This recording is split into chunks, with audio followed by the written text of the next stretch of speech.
ومن يضلله فلا هادي له. أشهد أن لا إله إلا الله وحده لا شريك له وأشهد أن محمدا عبده ورسوله أرسله بالحق بشيرا ونذيرا وداعيا إلى الله بإذنه وسراجا منيرا صلى الله تبارك وتعالى عليه وسلم. قال الله سبحانه وتعالى قل إن كنتم تحبون الله فاتبعوني يحببكم الله.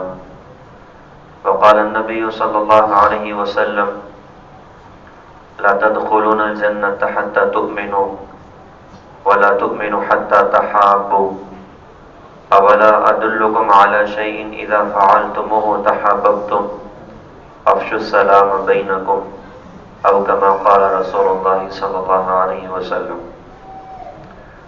محترم بزرگوں، دوستوں اور عزیز دینی بھائیوں، الحمدللہ ہم سب کو اس بات پر بڑا فخر ہے، بڑی خوشی ہے اور ہونا بھی چاہیے کہ اللہ تعالیٰ نے ہمیں اپنے سب سے عظیم نبی جناب محمد رسول اللہ صلی اللہ علیہ وسلم کا امتی بنائے ہیں.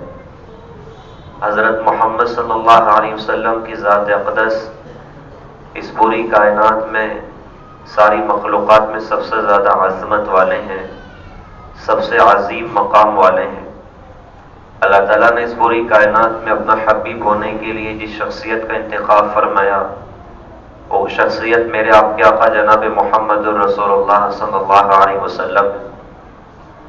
آپ کا مقام بہت زیادہ بلند ہے، آپ کی پرواز بہت زیادہ بلند ہے.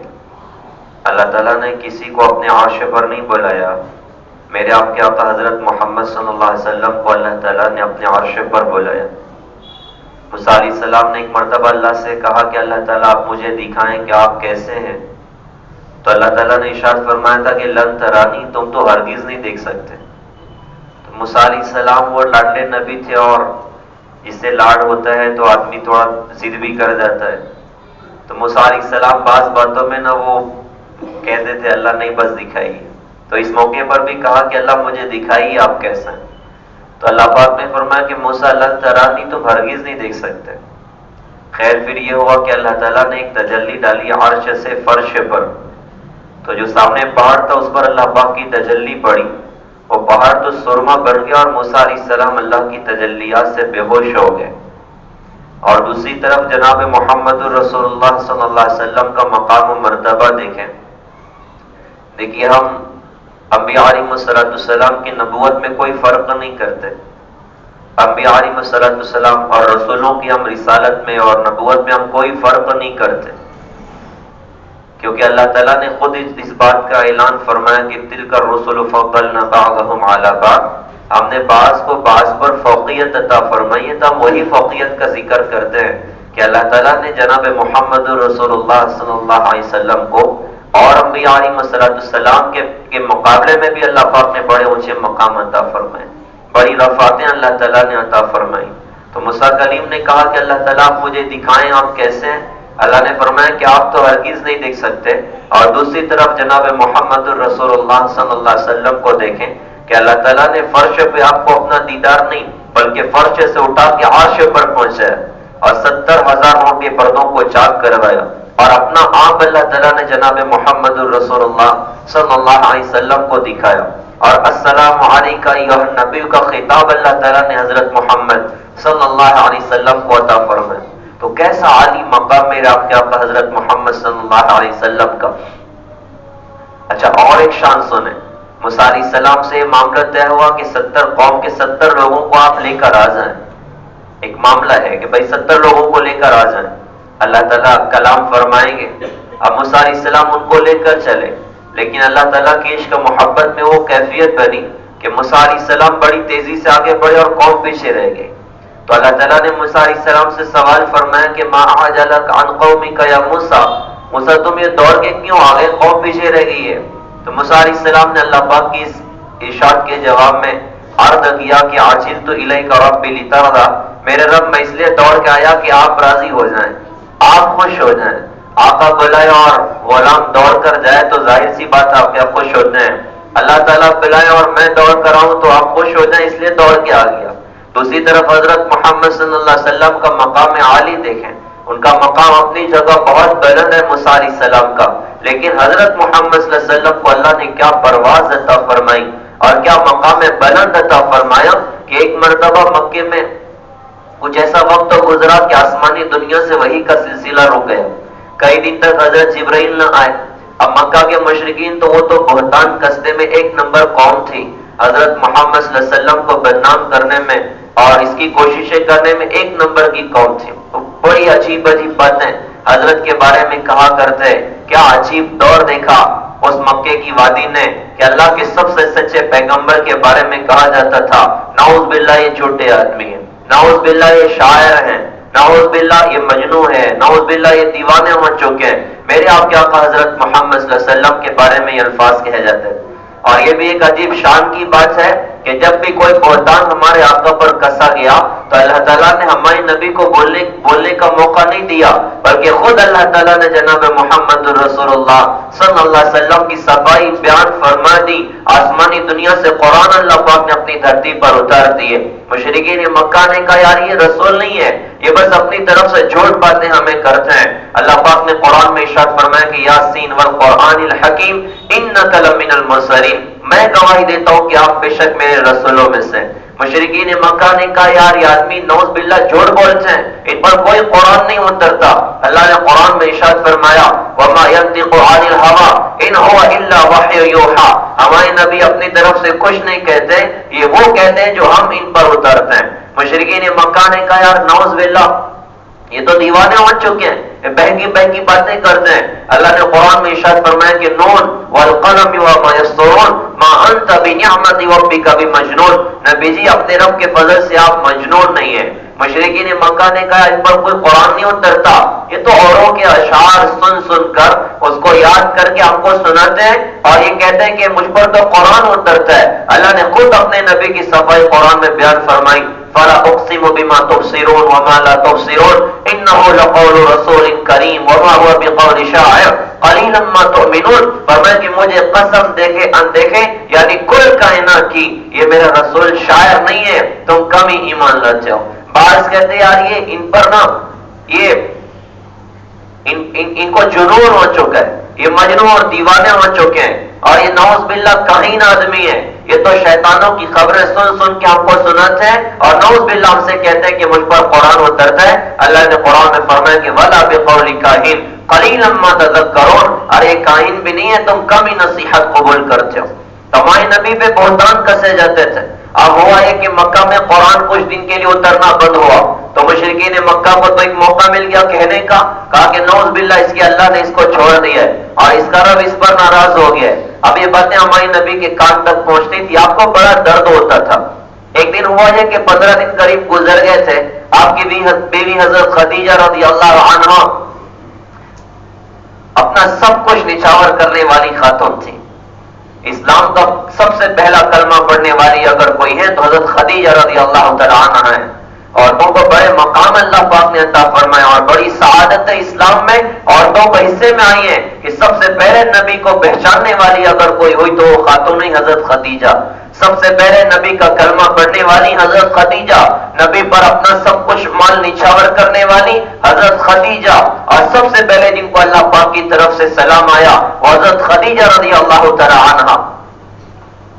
تو اللہ کے نبی حضور پاک صلی اللہ علیہ وسلم سے ایک مرتبہ انہوں نے کہہ دیا کہ حضرت کہیں واقعی اللہ ناراض تو نہیں ہو گیا، آسمانی دنیا خاموش ہے اور پورے مکہ میں تو کوہرام مچا ہوا اور ویلن مچا ہوا، کیا بات ہے کہیں واقعی اللہ کسی بات پر ناراض تو نہیں ہو گیا؟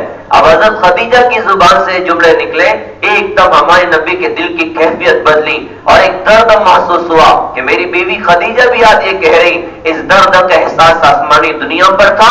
اللہ نے ایک دم حضرت جبرائیل کو دوڑا دیا اور قرآن کی کتنی خوبصورت صورت لے کر نازل ہو گئے۔ بسم اللہ الرحمن الرحیم والضحى والليل اذا سجى ما ودعك ربك وما قلى وللآخرة خير لك من الأولى ولسوف يعطيك ربك فترضى، اخیر تک کیا خوبصورت انداز اس میں اللہ پاک نے اختیار فرمایا اور کیا زبردست شان محمد الرسول اللہ صلی اللہ علیہ وسلم کے اللہ پاک نے ارشاد فرمائی والضحى مجھے روشن دن کی قسم، واللیل اذا سجا مجھے چھا جانے والی رات کی قسم، ما ودعک ربک وما قلا، تیرے رب نے تجھے چھوڑا نہیں، تیرا رب تجھ پر ناراض نہیں۔ اللہ ہمارے علماء کرام کو جزائے خیر عطا فرمائے، انہوں نے ان آیتوں کے کچھ اور بھی انداز کے ترجمے فرمائے۔ ایک ترجمہ فرمایا والضحیٰ، اے میرے محبوب مجھے تیرے روشن علم کی قسم، واللیل اذا سجا، مجھے تیری ستاری کی چادر کی قسم جس میں تو اپنی امت کے گناہگاروں کو چھپا لیتا ہے۔ ما ودعک ربک وما قلا، تیرے رب نے تجھے چھوڑا نہیں، تیرا رب تجھ پر ناراض نہیں۔ ایک اور ترجمہ کیا والضحیٰ، اے میرے محبوب مجھے تیرے روشن چہرے کی قسم، واللیل اذا سجا، مجھے تیری سیاہ زلفوں کی قسم، ما ودعک ربک وما قلا، تیرے رب نے تجھے چھوڑا نہیں، تیرا رب تجھ پر ناراض نہیں۔ وَلَلْآخِرَةُ خَيْرٌ لَكَ مِنَ الْأُولَىٰ، اگلی آپ کے لیے پچھلی سے بہت بہتر ہے۔ اور کیا عجیب شان ارشاد فرمائی، وَلَسَوْفَ يُعْطِيكَ رَبُّكَ فَتَرْضَىٰ، آپ کو آپ کا رب ان قریب اتنا دے گا کہ آپ راضی ہو جائیں گے۔ موسیٰ علیہ السلام دوڑ کے گئے تو اللہ نے پوچھا دوڑ کے کیوں آئے؟ کہا کہ اللہ اس لیے دوڑا کہ آپ خوش ہو جائیں۔ یا محمد صلی اللہ علیہ وسلم سے خود ارشاد فرمایا کہ آپ کو اتنا دوں گا کہ آپ راضی ہو جائیں گے، آپ خوش ہو جائیں گے۔ آپ قربان نے اپنے آقا حضرت محمد صلی اللہ علیہ وسلم پر ایک موقع پر ایسی بات تھی، ہمارے آقا نے ارشاد فرمایا تھا کہ اللہ میں اس وقت تو خوش ہوں گا جب میرا کوئی امتی جہنم کی آگ میں نہیں ہوگا، جب میرا کوئی امتی جہنم کی آگ میں نہیں ہوگا۔ ہائے ایسے ایسے پیار کرنے والے نبی کو آج امت نے بھلا کے رکھا ہوا، ایسے جان نثار کرنے والے نبی کو آج امت نے بھلا کر رکھا ہوا، ایسی محبت کرنے والے نبی اور ایسا امت کا درد رکھنے والے نبی کی سنتوں کو پیارے بھائیوں آج مسلمان نے زندگی سے نکال کے رکھا ہوا کہ اللہ میں اس وقت خوش ہوں گا جب میرا کوئی امتی جہنم کی آگ میں نہ ہوگا۔ تو کتنی بڑی شان اللہ تعالیٰ نے ہمارے آقا جناب محمد رسول اللہ صلی اللہ علیہ وسلم کو عطا فرمائی۔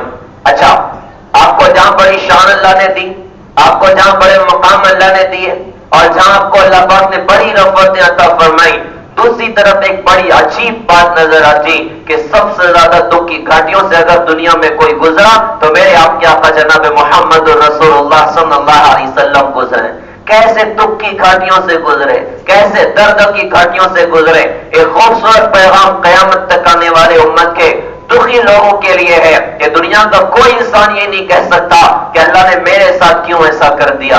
کسی کی امی دنیا سے چلی جائے درد ہو، وہ بندہ کہہ نہیں سکتا اللہ نے میری امی کو کیوں اٹھا لیا۔ اللہ نے ہمارے نبی کی والدہ کو اس وقت اٹھایا جب ہمارے نبی کی عمر 6 سال کی تھی۔ اور کسی کے والد دنیا سے چلے جائیں وہ اللہ کی بارگاہ میں شکایت نہیں کر سکتا کہ اللہ نے میرے ساتھ کیوں ایسا کر دیا۔ اللہ نے ہمارے نبی کے والد کو جب دنیا سے اٹھایا تو آپ کا وجود بھی نہیں ہوا تھا کہ آپ کے والد حضرت عبداللہ دنیا سے رخصت ہو چکے تھے۔ تو بڑے درد کی گھاٹیوں سے آپ کی زندگیاں گزری، بڑے دکھ کی گھاٹیوں سے حضرت محمد صلی اللہ علیہ وسلم کی زندگی گزری۔ بچپن میں جو کچھ درد دیکھے، بچپن میں جو کچھ دکھ دیکھا، اس دکھ اور درد کا احساس حضرت محمد صلی اللہ علیہ وسلم کو زندگی کے آخری ایام میں بھی تھا۔ جیسے مثال کے طور پہ آپ نے ایک درد دیکھا، وہ درد یہ تھا کہ آپ کی زندگی کا سب سے بڑا سہارا آپ کی امی حضرت آمنہ رضی اللہ عنہا، ان کا دنیا سے وصال ہو گیا، وہ دنیا سے رخصت ہو گئی۔ یہ بچپن کا وہ درد تھا جس کو میرے آپ کے آقا حضرت محمد صلی اللہ علیہ وسلم اپنی زندگی کے آخر ایام تک آپ محسوس کرتے رہے۔ اور واقعی کتنا عجیب درد تھا، واقعی کتنا بڑا عجیب غم تھا، اور کتنا سخت واقعہ گزرا میرے آپ کے آقا حضرت محمد صلی اللہ علیہ وسلم پر کہ آپ کی والدہ دنیا سے رخصت ہو گئی۔ اچھا، انتقال ہوا بھی تو کہاں ہوا؟ ہمارے نبی کے والد عبداللہ کی قبر مدینہ میں تھی، تو حضرت آمنہ کو شوق ہوا تھا کہ میں اپنے شوہر عبداللہ کی قبر کی کم از کم زیارت تو کر لوں، تو اپنے بچے محمد صلی اللہ علیہ وسلم کو لیا، ساتھ میں ام احمد بانی کو لیا، سامان سفر کر کے پہنچے مکہ سے مدینہ، 20-25 دن قیام، وہاں سے واپسی ہوئی 20-25 دن کے بعد راستے میں ایک جگہ پڑتی ہے ابوا، وہاں پہنچ کر حضرت آمنہ کی طبیعت خراب ہے، 3 دن مکہ پہنچنے میں باقی ہے۔ اگر 3 دن بعد طبیعت خراب ہوتی تو ٹھیک ہے، انتقال مکہ میں ہوتا، قبر وہاں بن جاتی، لیکن طبیعت یہاں خراب ہوئی اور بچہ حیران ہے میری امی کو ادھر کیا ہو رہا ہے، ماں بھی حیران ہے کہ کہوں تو کیسے کہوں۔ بالآخر کچھ قوت جب محسوس ہوئی تو اپنے بچے سے آخری جملے کہے کہ بیٹا مجھے لگتا ہے میرے دنیا سے جانے کا وقت آ چکا ہے۔ مرنا تو بہرحال سب کو ہے، دنیا سے جانا تو بہرحال سب کو ہے، لیکن یہ میرا بیٹا ایسی نرالی شان کا، ایک دن آئے گا میرا بیٹا ساری کائنات کو روشن کر کے دکھائے گا۔ یہ آخری جملے تھے جو محمد صلی اللہ علیہ وسلم نے اپنی والدہ کے ہونٹ سے سنے، پھر وہ ہونٹ بھی قیامت تک کے لیے خاموش ہو گئے۔ 6 سال کا بچہ آپ لپٹ کے روئے اپنی والدہ سے، اور آپ کی زبان کے الفاظ کا مفہوم یہ تھا، میری امی میرا تیرے علاوہ اس دنیا میں کوئی بھی نہیں تھا، تو مجھے چھوڑ کے کہاں چلے گئی؟ قبر کس نے بنائی اللہ ہی بہتر جانے، قبر ٹیلے پر بنی، اور ایمن فرماتی ہم نیچے اترے، بچہ نظر نہیں آیا، میں اوپر چڑھ کے دیکھتی ہوں تو عہدہ ماں کی قبر پہ لیٹا ہے، اور زاروں قطار رو کے بچہ کہتا ہے میری امی تو مجھے چھوڑ کے کہاں چلے گئے؟ اور ایمن نے کھینچا، بیٹے محمد چلو مکے دادا کے پاس چلتے ہیں، کہ نہیں ادھر ہی امی کے پاس رہوں گا، تمہارے ساتھ مکے نہیں جاتا۔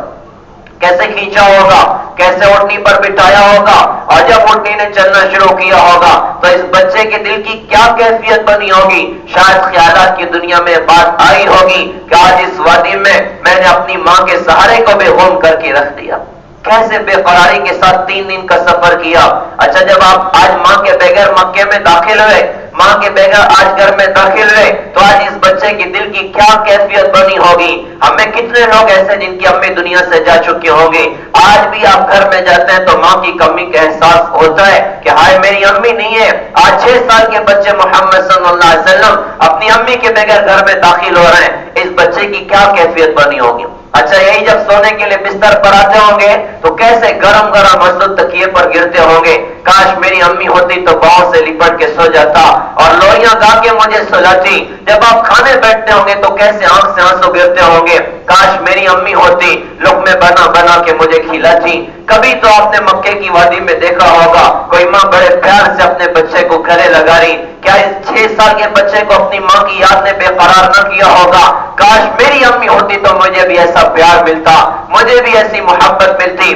اچھا قبر اگر مکہ میں بنتی، 3 دن کے بعد انتقال ہوتا تو یہ بچہ یہ کرتا کہ دن بھر جا کے ماں کی قبر پہ بیٹھ کر رو دھو کے اپنے دل کی تسکین کا سامان کرتا، لیکن قبر تھی تقریباً 150 کلومیٹر دور جہاں ساری زندگی جا نہ سکے، اور قریب جب گزرے ہیں نا تو 55 سال کے بعد گزرے ہیں، 55 سال کے بعد ماں کی قبر پہ گزر ہوا۔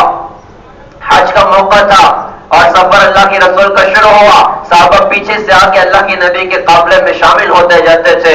جب ابوا کے مقام تک پہنچے تو 60,000 کا قافلہ ہو چکا تھا، تو خیمے تو آگے جا کے بستی میں لگوانے تھے، اللہ کے رسول نے فرمایا بھائی خیمے ادھر ہی لگاؤ۔ پھر ماں کی قبر پر گئے اور جا کر ایسے بیٹھے جیسے چھوٹا بچہ اپنے ماں باپ کی جدائی میں بیٹھ کے روتا ہے نا، دونوں گھٹنوں کو کھڑا کیا، اپنے ہاتھ گھٹنوں میں دیے، اپنے سر کو اپنے ہاتھ پر رکھا اور کئی گھنٹے بیٹھ کے ماں کی جدائی میں روئے، اور اس موقع پر یہ عجیب جملہ ارشاد فرمایا تھا، کاش میرے ماں باپ زندہ ہوتے، اور نہیں تو کم از کم میری امی تو ضرور ہوتی، اور میں عشاء کی نماز کے مسلح پر ہوتا اور سورہ فاتحہ بھی میں شروع کر چکا ہوتا، اور ادھر میری ماں مجھے پکارتی بیٹا محمد، تو میں اپنی امی کی خاطر نماز توڑ کے کہتا امی آپ کیا فرماتی، میں آپ کی بات پہلے پورا کرتا ہوں، میں نماز بعد میں پڑھ لوں گا۔ تو بڑے عجیب درد دیکھے بچپن میں، جس کا احساس دنیا سے جانے کے ایام میں بھی حضرت محمد صلی اللہ علیہ وسلم کو تھا۔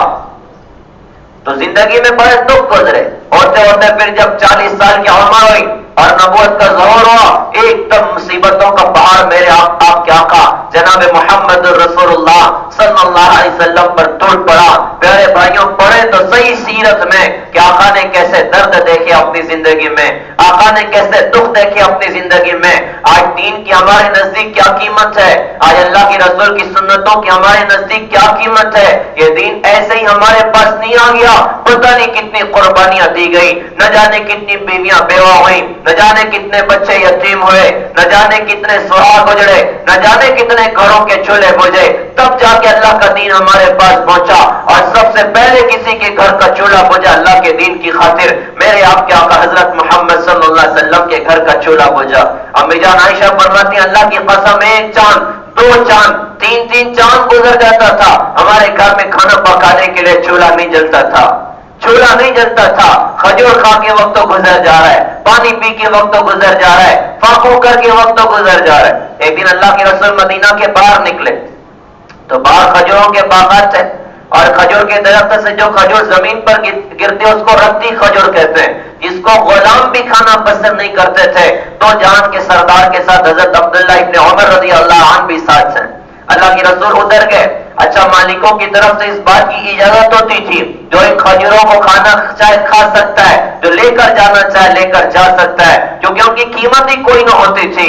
تو جہان کے سردار جس کی برکتوں سے کائنات کے نظام اللہ نے بنائے، ارے جس شخصیت کے لیے جنت کے دسترخوان اللہ کی دھرتی پر اترنے کے لیے تیار ہو، جنت کے محلہ جس کے لیے اللہ کی دھرتی پر اترنے کے لیے تیار ہو۔ دیکھو اس نبی کی درد بھری زندگی، آپ ایک درخت کے نیچے بیٹھ گئے، ایک کھجور کو زمین سے اٹھایا، مٹی لگی تھی صاف کیا، اپنے منہ میں ڈالا، دوسری اٹھا کر کھانے لگے۔ عبداللہ وہیں کھڑے تھے تو آپ نے فرمایا کہ عبداللہ تم نہیں کھاؤ گے؟ حضرت عبداللہ نے کہا کہ حضرت مجھے ابھی بھوک نہیں ہے۔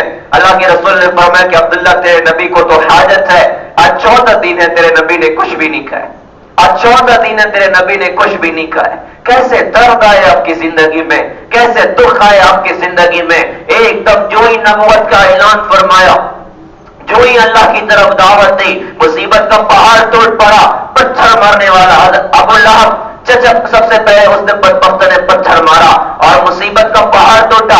ابو لہب کی 2 بیٹوں سے حضرت محمد صلی اللہ علیہ وسلم کی 2 بیٹیوں کی شادی ہو چکی تھی، نکاح ہو چکا تھا، رخصتی نہ ہوئی تھی۔ ابو لہب نے اپنے بچوں سے کہا کہ تم سے بات کرنا میرے لیے حرام ہے جب تک تم محمد صلی اللہ علیہ وسلم کی بیٹیوں کو طلاق نہ دے دو۔ ہائے رے ہائے، آج دین کے نام پر کھڑے ہوئے دونوں بدبخت آئے اور وہی کھڑے کھڑے حضرت محمد صلی اللہ علیہ وسلم کی 2 بیٹیوں کو طلاق دیا۔ اس باپ کے دل سے کوئی پوچھے جس کی بیٹی کو طلاق پڑتی ہے اور وہ طلاق لے کے اپنے ابا کے گھر آ گئی، اس باپ کے دل پر کیا گزرتی ہے؟ رات کی نیند حرام ہو جاتی ہے، دن کا چین غارت ہو جاتا ہے۔ آج محمد صلی اللہ علیہ وسلم کی 2 بیٹیوں کو مکے کی وادی میں طلاق پڑی اور ایک بدبخت نے گریبان پکڑا اور آپ کے مبارک چہرے پر نعوذ باللہ تھوک بھی دیا اور تھوک کر کہا کہ میں تمہاری بیٹی کو طلاق دیتا ہوں۔ اللہ کے رسول کی آنکھ میں آنسو تھے اور آپ نے فرمایا کہ اللہ اپنے کتوں میں سے کتا اس بدبخت پر مسلط فرما۔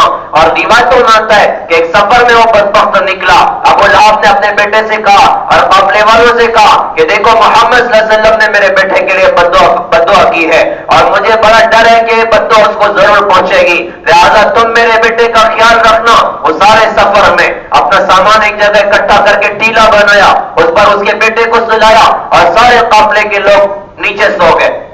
رات میں شیر آیا، ہر ایک کا منہ سونگا کہ کس کے منہ سے نبی صلی اللہ علیہ وسلم کے خلاف وہ گندے جملے بولنے کی بدبو آتی ہے اور تھوکنے کی بدبو آتی ہے۔ کوئی نہ ملا، اس نے ایک چھلانگ لگائی اور اس سامان پر پہنچا اور وہیں پر جا کر اس بدبختوں کو ختم کر دیا۔ تو 2 بیٹیوں کو آج طلاق پڑ گئی۔ اللہ کے رسول کی بیٹیوں کو مکے کی وادیوں میں مارا گیا۔ حضرت فاطمہ کو ابو جہل بدبخت نے ایک مرتبہ مارا۔ حضرت فاطمہ چھوٹی بچی تھی نا، ہمارا بھی بچہ کبھی گھر کے باہر مار کھائے اور مار کھا کے گھر پر آئے تو بتائیے ہمارے اپنے دل پر کیا گزرتی۔ اب برداشت نہیں ہوتا ہے، میرے بچے کو کیوں مارا، میرے بیٹے کو کیوں مارا؟ آدمی کتنا بھی غریب اور کمزور ہو پھر بھی کھڑا ہوتا ہے، میرے بیٹے کو کس نے مار دیا؟ آج محمد صلی اللہ علیہ وسلم کی بیٹی فاطمہ کو ابو جہل بدبخت نے ایک تماچا مارا۔ وہ چھوٹی بچی تھی، روتے ہوئے آ گئی ابا کے پاس، کہا ابا مجھے ابو جہل نے مارا ہے۔ اللہ کے رسول کی آنکھ میں آنسو ہے، کہا بیٹا جاؤ جا کر ابو سفیان سے کہو کہ مجھے بدلہ دلوائیں۔ وہ گئی اور جا کر ان سے کہا، ابو سفیان کی بھی آنکھ میں آنسو آ گئے، اس کو سمجھ گئے کہ چکر کیا ہے۔ کہا فاطمہ ٹھیک ہے میں تمہیں بدلہ دلواتا ہوں۔ ساتھ لیا اور لے کر گئے۔ ابو جہل اپنی مجلس میں لوگوں کے ساتھ بیٹھا تھا، کہا فاطمہ تم بھی مار کے برابر سرابر کر لو۔ فاطمہ اٹھی اور ایک تمچا مارا، خوش ہو کے آ گئی اور آ کر اپنے ابا سے کہا کہ ابا جان ابو سفیان نے مجھے میرا بدلہ دلوا دیا۔ اللہ کی رسول کی آنکھوں میں آنسو تھے اور آپ نے اس موقع پر اللہ پاک سے عہد کیا، میرے اللہ تو ابو سفیان کی اس نیکی کو کبھی فراموش مت کرنا۔ اور وہ فرماتے کہ نبی کی اس دعا کی برکت سے اللہ پاک نے انہیں بعد میں اسلام کی عظیم دولت عطا فرمائی۔ تو کیا کچھ ہو رہا ہے، کتنے درد گزر رہے ہیں۔ وہ نبی جن کو صادق کہا جاتا تھا، وہ نبی جن کو امین کہا جاتا تھا، جن کے پاس امانتیں رکھوائی جاتی تھی، آج نعوذ باللہ ان کو جھوٹا کہا جا رہا ہے، آج نعوذ باللہ ان کو شاعر کہا جا رہا ہے، آج ان کو ساحر کہا جا رہا ہے، آج دیوانہ کہا جا رہا ہے۔ آپ بیت اللہ میں نماز پڑھ رہے ہیں، بیت اللہ میں نماز پڑھنا کتنی بڑی سعادت کی بات ہے. اللہ تعالیٰ جلد از جلد ہم لوگوں کو بھی اپنے در پر اللہ تعالیٰ بلائے, اپنے نبی کے در پر اللہ تعالیٰ بلائے. آج بیت اللہ کی زمین ہے اور اللہ کی رسول نماز پڑھ رہے ہیں. ابو جہل اپنے لوگوں کے ساتھ بیٹھا اور کہتا ہے کہ کون ہے؟ فلاں جگہ پر ایک اونٹ کی اوجڑی پڑی ہے, وہ لا کر محمد صلی اللہ علیہ وسلم کے کاندھے پر ڈالے. عقبہ ابن ابی معیط بدبخت تو کہتا ہے کہ میں یہ کام کروں گا. وہ اٹھا اور جا کر اونٹ کی اوجڑی لایا اور لا کر حضرت کے کاندھے پر ڈالی. حضرت اس کے بوجھ کی وجہ سے اٹھ نہ سکے. حضرت فاطمہ چھوٹی بچی آئی, روتے ہوئے اس اونٹ کی اوجڑی کو ہٹایا. اللہ کے رسول کی آنکھ میں آنسو تھے اور آپ نے اس موقع پر کہا تھا اللہم علیک بقریش, اللہ تو قریش کو پکڑ, ابو جہل کو پکڑ, عتبہ شیبہ ولید عقبہ ابن ابی معیط کو پکڑ. صحابہ رسول فرماتے ہیں میں نے دیکھا کہ بدر کے ایک کونے میں یہ پانچوں اکٹھا مرے ہوئے پڑے تھے, یہ پانچوں اکٹھا مرے ہوئے پڑے تھے. اونٹ کی اوجڑی ڈالی گئی, آپ کے راستے میں کانٹے بچھائے گئے, آپ کے گلے میں پھندا دے کے گھسیٹا گیا, آپ کے رشتہ داروں پر ظلم کیا گیا. 3 سال کے لیے شعب ابن ابی طالب کی وادی میں قید کیا گیا. آپ 4-5 مہینے کے لاک ڈاؤن سے گھبرا گئے تھے. اس وقت کھانے ہمارے پاس موجود تھے, پانی ہمارے پاس موجود تھا, ہر قسم کی سہولت ہمارے پاس تھی. وہ 3 سال کو یاد کرو کہ حضرت محمد صلی اللہ علیہ وسلم نے کیسے لاک ڈاؤن کو گزارا ہوگا, کیسے 3 سال کی قید و بند کی صحبتوں کو برداشت کیا ہوگا. صحابہ کہتے ہیں کہ ہمیں اپنی بھوک سے زیادہ اپنے بیوی بچوں کی بھوک ستاتی تھی. ساری رات بچے بھوک سے بےتاب ہو کر روتے تھے. گود کے بچے, ماؤں کے سینے میں ایک قطرہ انہیں دودھ نہ ملتا تھا. ساری رات بچے بے قرار ہو کر روتے تھے. اور ان سب صحابہ کے بیچ میں اللہ کے رسول بھی وہاں پر موجود تھے, اللہ کے رسول بھی وہاں پر موجود تھے. حضرت خدیجہ انہی 3 سالوں میں دنیا سے رخصت ہو گئی. حضرت ابو طالب اسی سالوں میں دنیا سے رخصت ہو گئے. اس سال کو عام الحزن کہا گیا, غم کا سال کہا گیا. حضرت محمد صلی اللہ علیہ وسلم کے 2 بڑے سہارے آج دنیا سے رخصت ہو گئے. اس سال دنیا سے رخصت ہو گئے. پھر وہ 3 سال کا لاک ڈاؤن ختم ہوا. اللہ کے رسول نے سوچا کہ چلو جا کر طائف میں اللہ کے دین کی تبلیغ کرتا ہوں. اگر طائف قبیلہ بات قبول کر لے تو دنیا میں دین کے زندہ ہونے کی بنیاد پڑے گی.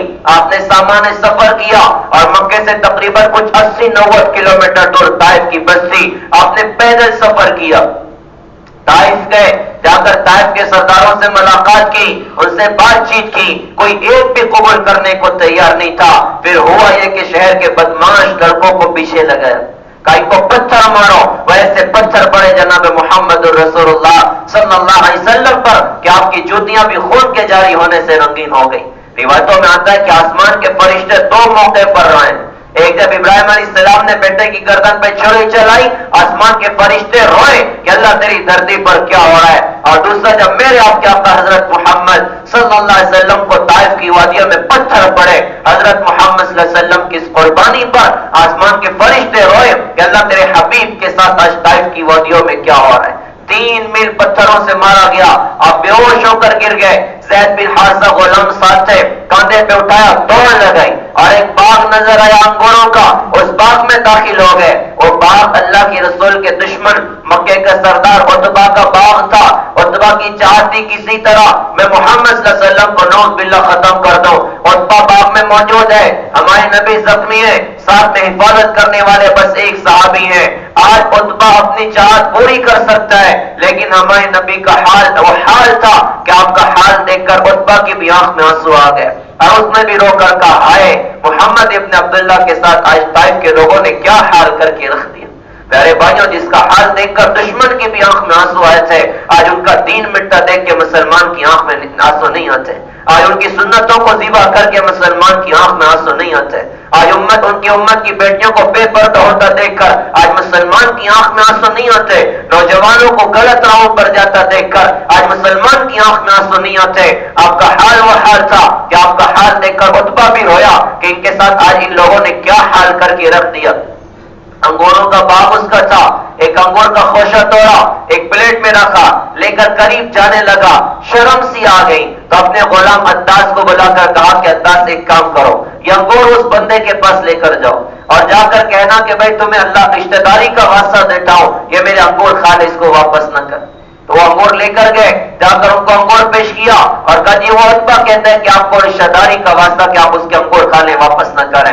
آپ نے بسم اللہ پڑھ کے انگور کو اٹھایا, عباس نے بسم اللہ سنا تو کہا کہ ادھر تو یہ جملہ کوئی بھی نہیں کہتا، اب ہمارے نبی کو اس کا درد سوار ہو گیا کہ اللہ یہ تو کلمہ پڑھ جائے۔ تو آپ نے فرمایا کہ بھائی تم کدھر کے ہو؟ کہا جی میں نینوا شہر کا رہنے والا ہوں۔ آپ نے فرمایا کہ اچھا وہ یونس علیہ السلام کا شہر؟ وہ ایک دم چونک گئے، کہا جی آپ یونس کو کیسے جانتے ہو؟ تو اللہ کے رسول نے فرمایا کہ وہ بھی اللہ کے نبی تھے، میں بھی اللہ کا نبی ہوں، میں اللہ کے بندوں کو اللہ کی دعوت دیتا ہوں۔ عباس نے وہی کلمہ پڑھا اور اللہ کے رسول کے قدموں کو چھومنے لگا۔ عتبہ نے دور سے دیکھ کر کہا کہ اس نے تو میرے غلام کو بھی بگاڑ کے رکھ دیا۔ تو کیسے درد زندگی میں دیکھے، کیسے دکھ زندگی میں دیکھے۔ پھر پیارے بھائیوں ہوا یہ وہی وقت آیا جس وقت کو دیکھ کر اللہ کی رسول کی آنکھ میں آنسو تھے۔ اللہ کی رسول پر مکے کی وادی تنگ کر دی گئی اور صحابہ پر مشکلیں کھڑی کر دی گئیں، اور پھر تقریباً کچھ 11-12 سال اس انداز سے گزرے کہ اللہ پاک کی طرف سے اللہ کے رسول کو ہجرت کا حکم ہوا۔ تو آپ نے صحابہ کو پہلے بھیجانا شروع کر دیا۔ یہ ربیع الاول کا مہینہ تھا، میرے آپ کے نبی حضرت محمد صلی اللہ علیہ وسلم نے ہجرت فرمائی تھی، اور کچھ 8 یا 12 ربیع الاول کو آقا صلی اللہ علیہ وسلم مدینہ پہنچے تھے، اور 1 ربیع الاول کو غار ثور سے اللہ کے رسول نکلے تھے۔ کس انداز کے ساتھ نکلے، کن کیفیتوں کے ساتھ نکلے؟ آپ سے پہلے اکثر مکے کے مسلمان مدینہ پہنچ چکے تھے۔ ایک صحابی رسول حضرت ابو سلمہ رضی اللہ تعالیٰ، سب سے پہلے انہوں نے ہجرت فرمائی، اپنی بیوی کو لیا، اپنے چھوٹے بچے سلمہ کو لیا، اور سامان سفر کر کے نکلنا چاہ رہے تھے کہ ان کی بیوی کے رشتہ دار آ گئے اور آ کر کہا کہ ہم اپنی بیٹی ام سلمہ کو تمہارے ساتھ کیوں جانے دیں، لہذا ہم اس کو اپنے پاس واپس یہاں رکھیں گے۔ تو بیوی کو چھین لیا، بیوی کی گود میں بچہ، تو بچے کے دادا اور ددیال والے آ گئے اور آ کر کہا کہ ہم اپنے بیٹے سلمہ کو تمہاری بیٹی کے پاس کیوں رہنے دیں، لہذا ہم اپنے پوتے کو اپنے ساتھ لے کر جائیں، ہم اپنے نواسے کو اپنے ساتھ لے کر جائیں۔ اب وہ ادھر لے کر چلے، پوتے کو لے کر چلے گئے، تو حضرت ام سلمہ الگ ہو گئی، ان کا بیٹا سلمہ الگ ہو گیا، اور حضرت ابو سلمہ سامان سفر کر کے اکیلے مدینہ کے لیے نکل گئے۔ ہمارے نبی کی آگے جا کر یہی حضرت ام سلمہ امہات المومنین بنی۔ کہا کہ روزانہ میں نکل کے مقام ابتح تک چلی جاتی اور دن بھر بیٹھ کے روتی تھی اپنے شوہر کی یاد میں، اپنے بچے کی محبت میں، روتے روتے 1 سال گزرا۔ 1 سال کے بعد ایک رشتہ دار کو رحم آیا، اس نے لوگوں سے کہا کیوں اس پر ظلم کرتے ہو، اس کو اس کے شوہر کے پاس جانے دو۔ کہا کہ پھر میں جب تیاری میں نے کی تو میرے سسرال والوں نے کہا ٹھیک ہے ہم اپنا بچہ بھی تمہیں دیتے ہیں، تم اپنے شوہر کے پاس چلی جاؤ۔ اس انداز سے میں نے بھی ہجرت کا سفر کیا۔ خیر اکثر صحابہ اور صحابیات مکہ سے نکل چکے تھے، آخر میں میرے آپ کے آقا حضرت محمد صلی اللہ علیہ وسلم کو نکلنے کا حکم ہوا۔ صبح صبح دارالندوہ میں کفار مکہ اکٹھے ہوئے اور اکٹھے ہو کے مشورہ کیا کہ اب محمد صلی اللہ علیہ وسلم کا کیا کرنا چاہیے۔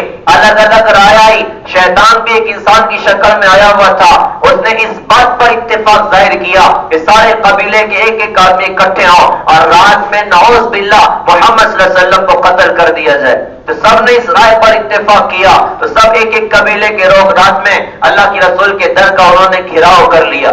اللہ کے رسول گھر میں موجود ہیں، لوگوں کی جو کچھ امانت آپ کے پاس تھی آپ نے حضرت علی کے سپرد کر دی کہ دیکھو فلاں فلاں کی میرے پاس امانت، تم لوٹا کر مدینہ میں آ کر مجھ سے ملنا، اور آج رات میرے بستر پر تم سو گے، اور ڈرنے کی کوئی بات نہیں ہے۔ اللہ کے رسول اپنے گھر کے باہر نکلے، ایک مٹی زمین کی ہاتھ میں اٹھائی اور یوں پھینکا اور کہا کہ شاہت الوجوہ، چہرے بگڑ جائیں، فاغشاہم، اور سورہ یاسین کی ایک آیت پڑھی اور پڑھ کر جو ہی مٹی ان کے اوپر پھینکی تو ہر ایک کی آنکھ میں مٹی گھسی، کوئی حضرت محمد صلی اللہ علیہ وسلم کو نکلتے دیکھ نہ سکا۔ اللہ کے رسول وہاں سے نکلے، ابو بکر صدیق رضی اللہ عنہ کے گھر گئے اور کہا کہ ابو بکر مجھے ہجرت کا حکم ہو گیا ہے، کہ حضرت آپ کے ساتھ کیا میرا بھی نمبر لگ سکتا ہے؟ تو اللہ کے رسول نے فرمایا کہ تم میرے ساتھ چلو گے۔ کہا حضرت میں نے 2 اونٹنیاں 4 مہینے سے قریب خرید کر رکھی ہیں اور انہیں 4 مہینے سے چارہ کھلا رہا ہوں، مجھے انداز تھا کہ حضرت کے ساتھ ہجرت کا حکم ہونے والا ہے۔ تو کہا کہ حضرت یہ اونٹنی میں آپ کو گفٹ کرتا ہوں۔ اللہ کے رسول نے فرمایا کہ نہیں بھائی، آج معاملہ تو پیسوں سے ہوگا، آج جہیز کا تم مجھ سے پیسہ لو گے۔ کہا حضرت جو آپ کہیں ابو بکر اس سودے کے لیے تیار ہے۔ خیر وہ سامان سفر ہوا اور پیچھے کھڑکی سے اللہ کے رسول حضرت ابو بکر صدیق رضی اللہ عنہ پیچھے نکلے۔ اللہ کے رسول کو انداز تھا کہ کفار مکہ مدینہ کے راستے پر اللہ کے رسول کو تلاش کریں گے، لہذا آپ نے پہلے تو غار ثور کا رخ آپ نے اختیار فرمایا۔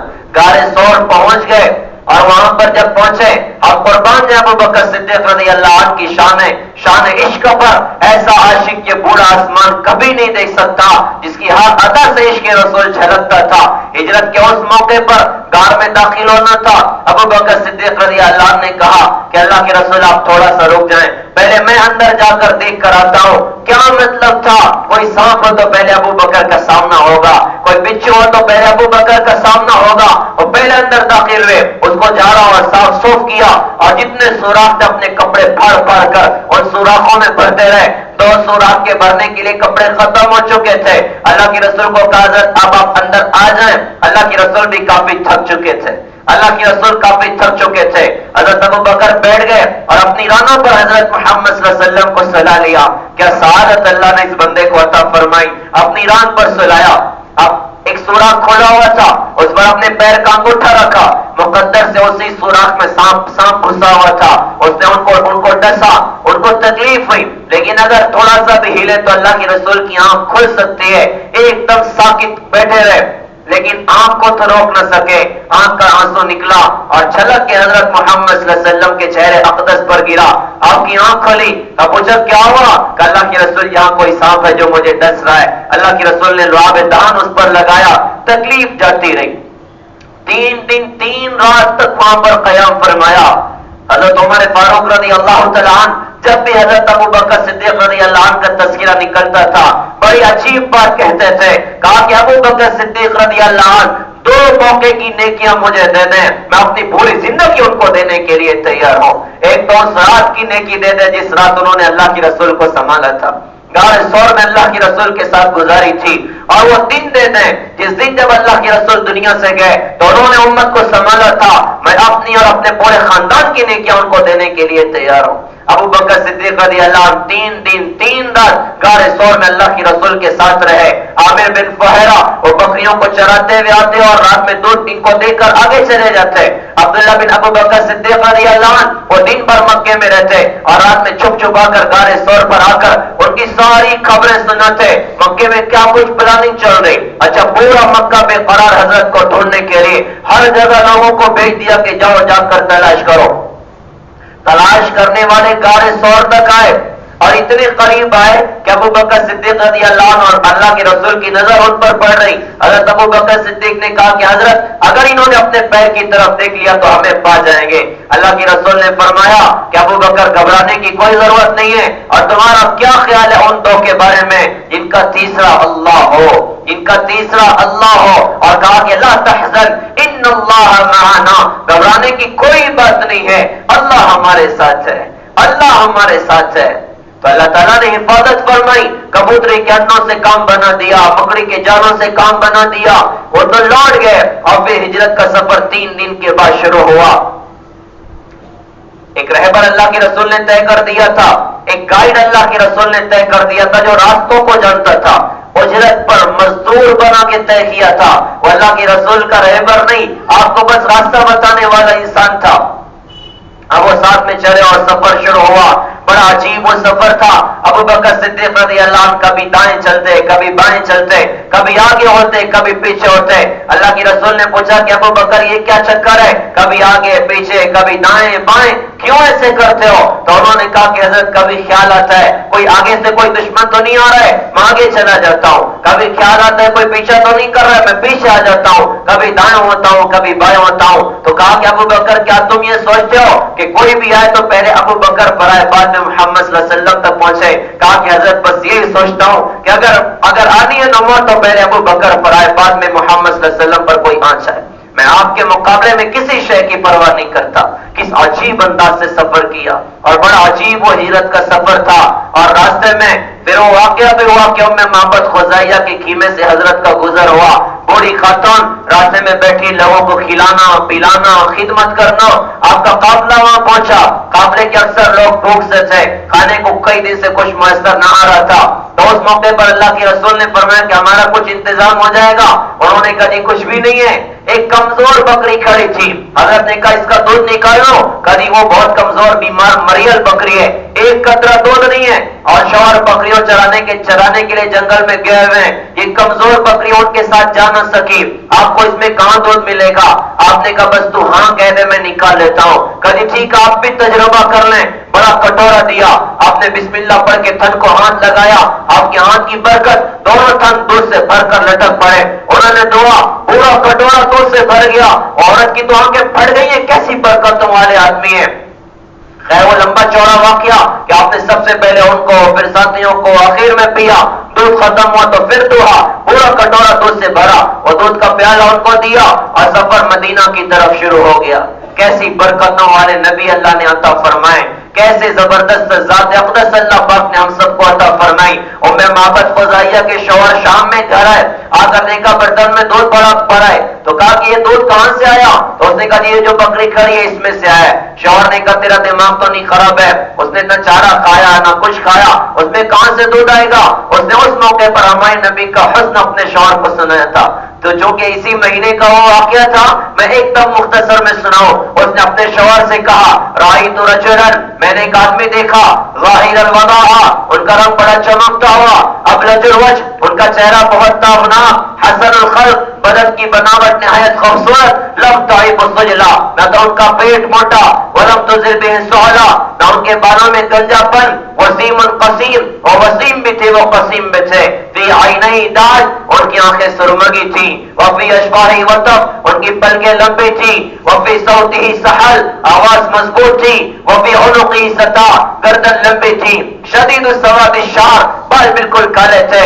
اذا سمت علیہ الوقار، جب خاموش ہوتے باوقار معلوم ہوتے، وَإِن تَكَلَّمَ عَلَىٰ الْبَهَا، جب گفتگو کرتے تھے عجیب کشش ہوتی تھی، اجمل الناس وَبَهَاهُم مِّن بَعِيدٍ وَأَحْسَنُ وَأَحْلَىٰ مِن قَرِيبٍ، جو دور سے دیکھ کر حیران ہو جائے، جو قریب سے دیکھ کر تنگ رہ جائے، حلو المنطقی، گفتگو نہایت شیریں تھی، فصلاً، بات بالکل تو ٹوک تھی، لا نظر ولا حضرا، نہ مختصر تھی نہ فضول تھی، کان منطقہ و حرزات نظم یتحدرنا، ان کے بولنے کا انداز ایسا تھا گویا لڑی سے موتی چڑھ رہا، ربعۃ درمیانہ قد تھا، لا تقحم عینا من قصر، نہ ناٹا کی نگاہ میں نہ جچے، ولا تشنہ من طول، نہ لمبا کے نہ گوار لگے، غصن بین قصین، فهو انظر الثلاثة منظرا، وہ دو شاخوں میں درمیان والی شاخ کی طرح سے تھے جو سب سے زیادہ خوش منظر تھی، سب سے زیادہ پر رونق تھی۔ شوہر برکتوں کو دیکھتا تھا اور حسن جمال کو سنتے تھے، دیکھ کر کہا لگتا ہے یہ وہی قریش کے آدمی ہیں، ان کی تلاش قریش کو ہے، تو چل ایک کام کرتے ہیں، ان کے پیچھے چل کے ان کا ہی کلمہ پڑھتے ہیں۔ اور دونوں نے حضرت کے ہاتھ پر کلمہ قبول کیا، اسلام میں داخل ہوئے۔ اللہ کے رسول 8 ربیع الاول کو مدینہ پہنچے۔ مدینہ کا نام یثرب تھا، اور یثرب یہ بیماریوں کا گھر تھا، مدینہ پیغام جا چکا تھا، حضرت کی آمد ہونی ہے، اب یثرب کی تقدیر بدلنی ہے، اب یثرب کا مقدر بدلنا ہے، اور روزانہ وہ حضور کے انتظار میں نکل جاتے، دن بھر صبح سے دوپہر تک انتظار کرتے، جب نہ آتے تو اپنے اپنے گھروں کو لوٹ جاتے۔ ایک دن ہوا لوگوں نے زوہر تک انتظار کیا، اور جب آپ نہ دکھے سب لوگ اپنے اپنے گھروں کو واپس گئے۔ ایک یہودی اوپر کہیں چڑھا ہوا تھا، اس کی نظر حضرت کے چہرے پر پڑی، وہ بے ساختہ پکار اٹھا مدینہ کے لوگوں، جس شخصیت کا تمہیں انتظار تھا اس کی آمد ہو چکی ہے۔ پورا مدینہ دوڑ پڑا، چھوٹی چھوٹی بچیاں، چھوٹے چھوٹے بچے، صحابہ صحابیات، مدینہ کے لوگ مدینہ کے باہر دوڑ پڑے، اور مدینہ جو بستی ہے اس سے پہلے ایک لمبا چوڑا گڈھا، یعنی کوئی اوپر چڑھے جیسے سورج طلوع ہوتا ہے نا، تو بالکل یہی کیفیت محسوس ہوگی۔ تو جب آپ چڑھ رہے تھے قصبہ اٹھنی پر سوار، اور تھوڑا تھوڑا اوپر دکھ رہے ہیں، پہلے چہرہ دکھا پھر سینہ دکھا پھر اونٹ نظر آنے لگے، تو مدینہ کی بچیاں اشعار پڑھ رہی تھی، طلع البدر علینا من ثنیات الوداع وجب الشکر علینا ما دعا للہ داعی ایھا المبعوث فینا جئت بالامر المطاع، ان اشعار کے ساتھ حضرت کے استقبال ہوئے۔ مدینہ بیماریوں کا گھر تھا، ہم قربان جائیں اپنے آقا کے قدم پر۔ ارے جب آقا کے قدم مدینہ میں پڑے، اس یثرب کی زمین پر پڑے، اس کو مدینہ رسول اللہ پاک نے بنا دیا، مدینہ تو رسول اللہ تعالیٰ نے بنا دیا، برکتوں کا گھر بنا دیا۔ حضرت انس فرماتے ہیں اللہ کی رسول کے قدم مدینہ میں پڑے، مدینہ کی ہر شے روشن ہو گئی، مدینہ کی ہر شے روشن ہو گئی، پورا مدینہ گونج اٹھا، اللہ اکبر اللہ اکبر اللہ اکبر اللہ اکبر۔ ربیع الاول کے مہینے میں اللہ کے رسول مدینہ پہنچے۔ میرے پیارے بھائیوں، ساری باتیں سنانے کا مقصود ہے ہم اپنے نبی کے عاشق بنیں، ہم اپنے نبی کے غلام بنیں، آپ کی پاکیزہ زندگی کو اپنی زندگی میں جگہ دیں، بیماریوں کے گھر میں آقا کے قدم پڑے، اس کو اللہ نے مدینہ تو رسول بنایا اور برکت اور شفا کا گھر بنا دیا۔ ہم اپنی زندگی میں نبی کی زندگی کو لائیں گے، اللہ کہاں پہنچائے گا، اللہ کیسے مقام عطا کرے گا۔ لہذا ایک پیغام ہے کہ کچھ بنے نہ بنے عاشق رسول بن جائیں، کچھ بنے نہ بنے غلام رسول بن جائیں، کچھ بنے نہ بنے غلام مصطفیٰ بن جائیں۔ آخرت میں اللہ کسی سے نہیں پوچھیں گے بتاؤ تم خان تھے یا پٹھان تھے، تم امیر تھے یا غریب تھے، تم شیخ تھے یا سید تھے، تم انصاری تھے یا منصوری تھے۔ اللہ ہر ایک سے پوچھے گا بتاؤ تم محمدی تھے کہ نہیں تھے، بتاؤ تم میرے نبی کے غلام تھے کہ نہیں تھے۔ اب دعویٰ تو ہر آدمی کر سکتا ہے کہ صاحب میں بھی عاشق رسول ہوں، تو یہ سوال میں اپنی ذات سے کر لوں، آپ اپنی ذات سے کر لیں۔ یہ کون سا عشق رسول ہے کہ موبائل میں ننگی فلمیں چل رہی؟ یہ کون سا عشق رسول ہے کہ اللہ اکبر کی صداؤں پر مسلمان اللہ کے گھر میں نہیں آتا؟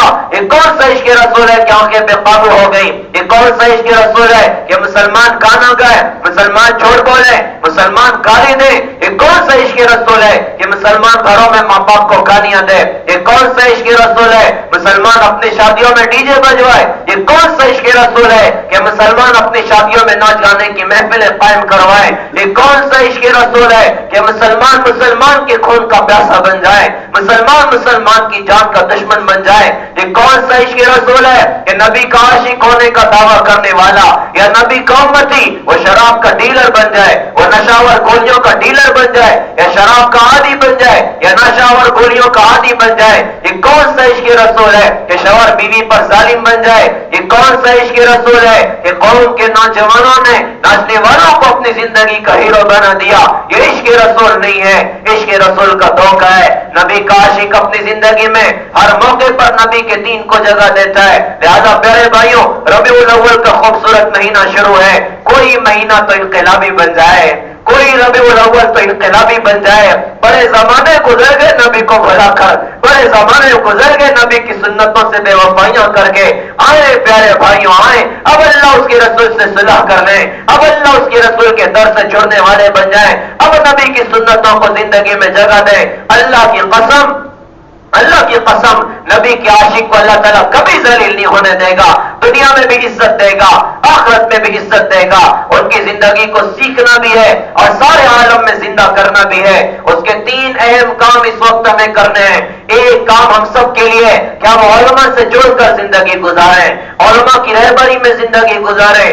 جاہل بن کے مرنا ٹھیک نہیں ہے، علم حاصل کریں، اپنی زندگی کا علم سیکھیں، اپنی کمائی اور خرچ کا علم سیکھیں۔ دوسرا جیسے بدن بیمار ہوتا ہے ہم ڈاکٹر کے پاس جاتے ہیں، ایسے ہی روح بھی بیمار ہوتی ہے، حسد ہے، جلن ہے، بغض، عداوت ہے، بڑا بننے کا جذبہ ہے، بہت زیادہ غصہ ہے۔ ان سب جذبوں کے ختم کرنے کا راستہ اللہ والوں کی صحبت ہے، اللہ والوں کا ساتھ ہے۔ اور ایک تیسری بڑی خوبصورت سی محنت ہماری اپنی دعوت و تبلیغ کی خوبصورت سی محنت ہے، مثبت بن کر اخلاق کے ساتھ، اخلاص کے ساتھ اس سینے میں نبی کے درد کو جگہ دے کر اور ہر ایک کو اپنا سمجھ کر در در پھرنا، گھر گھر پھرنا، کبھی عرش پر، کبھی فرش پر، کبھی در بدر، کبھی ان کے گھر، کبھی عاشقی تیرا شکریہ میں کہاں سے گزر گیا۔ یہ 3 کام کریں، اللہ انشاءاللہ ہمیں بھی نوازے گا، ہمارے ذریعے سے امت کو بھی انشاءاللہ تعالی اللہ پاک نوازیں گے۔ اللہ تعالیٰ سے دعا ہے اللہ پاک ہم سب کو سمجھ عطا فرمائے، عمل کی اللہ تعالیٰ ہم سب کو توفیق عطا فرمائے۔